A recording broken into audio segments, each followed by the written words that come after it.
Wherever you go, whatever you do, throw a little at it. Omax, Vest and Briefs. வருமானத்தை மறைப்பதாக முதலமைச்சர் Joseph விஜய்க்கு எதிராக வழக்கு பதிவு செய்ய கோரிய வழக்கு தள்ளுபடி செய்யப்பட்டிருக்கிறது. மனு வாபஸ் பெறப்பட்டதை அடுத்து தள்ளுபடி செய்து சென்னை உயர்நீதிமன்றம் உத்தரவை பிறப்பித்திருக்கிறது. புலி படத்திற்கு பெற்ற 15 கோடியை மறைத்ததற்காக மோசடி உள்ளிட்ட பிரிவுகளில் வழக்கு பதிவு கோரி மனு தள்ளுபடி செய்யப்பட்டிருக்கிறது. இது குறித்த கூடுதல் விவரங்களோடு நிகழான நமது செய்தியாளர் செந்தில்குட்டி முழு விவரங்களை வழங்கலாம்.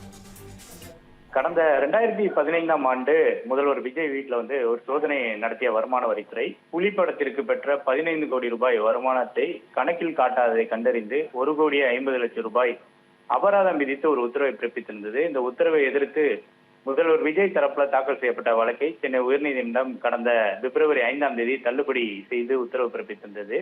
இந்த நிலையில் வருமான வரி சோதனைகளின் போது பறிமுதல் செய்யப்பட்ட ஆவணங்கள், மதிப்பீட்டு நடவடிக்கைகள், 1,50,00,000 கோடி ரூபாய் அபராதம் விதித்த உத்தரவு ஆகியவற்றை ஆய்வு செய்து முதல்வர் விஜய்க்கு எதிராக வருமான வரி சட்டத்தின் கீழ் வழக்கு தொடரவும், வருமானத்தை மறைத்ததற்காக மோசடி, குற்றச்செய்தி உள்ளிட்ட பிரிவுகளில் வழக்கு பதிவு செய்ய உத்தரவிட வேண்டும் என்ற கோரிக்கை வைத்து கொடுங்கையூரை சேர்ந்த ராஜ்குமார் என்பவர் வழக்கு தாக்கல் செய்திருந்தார். இந்த மனுவில் இந்த விவகாரத்தில் சட்டவிரோத பணப்பரிமாற்ற தடுப்பு சட்டத்தின் கீழ் விசாரணை நடத்துவதற்கு தேவையான முகாந்திரம் உள்ளதாகவும் அதை ஆராய்வதற்காக ஆவணங்களை அமலாக்கத்துறை இயக்குநரத்துக்கு அனுப்ப வேண்டும் என்ற ஒரு கோரிக்கையும் அவருடைய மனுவில் வைக்கப்பட்டிருந்தது.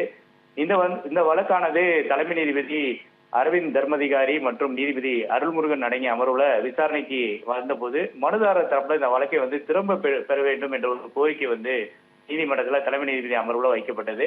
இதை ஏற்றுக்கொண்ட நீதிபதிகள் மனுவை திரும்ப பெற அனுமதித்து இந்த வழக்கை தள்ளுபடி செய்து உத்தரவு பிறப்பித்திருக்கிறார்கள். தகவல்களுக்கு நன்றி செந்தில்குட்டி.